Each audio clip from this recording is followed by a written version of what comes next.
নমস্কাৰ গাহৰি পালক বন্ধু বান্ধৱীসকল, আপোনালোকে গাহৰিক গা ধুৱায়নে?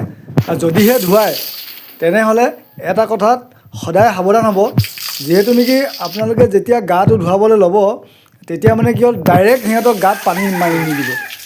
যদিহে আপুনি ডাইৰেক্ট গাত পানী মাৰি দিয়ে তেনেহ'লে কি হয়, এই ক্ষেত্ৰতো মানে বহুত গাহৰি নষ্ট হোৱা আমি দেখিছোঁ আৰু নিজে প্ৰমাণো পাইছোঁ। আৰু সেইবাবে মই ভিডিঅ'টো প্ৰস্তুত কৰিছোঁ।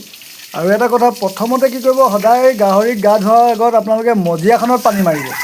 পানী মৰাৰ পিছত সিহঁতৰ ভৰিত মাৰিব, তাৰপিছতহে সিহঁতৰ ডাইৰেক্ট গাত মাৰিব।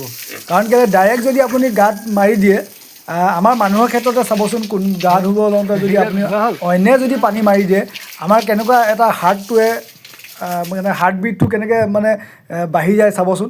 ঠিক তেনেধৰণে মানে কি হ'ল, এই গাহৰিৰ ক্ষেত্ৰতো একেই হয়। আৰু গৰম দিনৰ ক্ষেত্ৰতো আৰু ভয়ংকৰ, কাৰণ কেলৈ গৰম দিনত মানে কি হ'ল, গাহৰিয়ে আকৌ নাঘামে দেই।